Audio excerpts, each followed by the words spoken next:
જસદણના વીછિયા road પર આગની એક ઘટના ઘટી છે. રામપાર્કના ખુલ્લા મેદાનમાં શોર્ટ સર્કિટના કારણે આગ લાગી હતી. મેદાનમાં પડેલા ટાયરમાં ભીષણ આગ લાગતા અફરાતફરી સર્જાઈ. આગની ઘટનાને પગલે લોકોમાં અફરાતફરી મચી ગઈ. ફાયર વિભાગની ટીમે આગ પર કાબુ મેળવ્યો છે. સ્થાનિકોએ પણ આગ બુઝાવવાનો પ્રયાસ કર્યો હતો.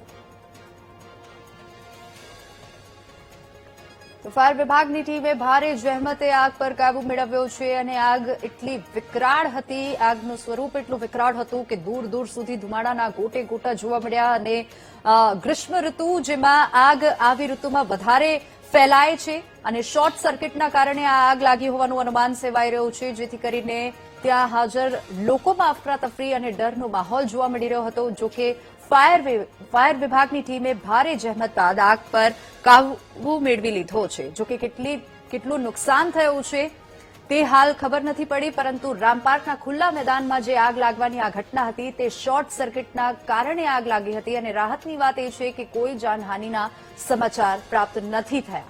જોકે ફાયર વિભાગની ટીમે આગ પર કાબુ મેળવી લીધો છે.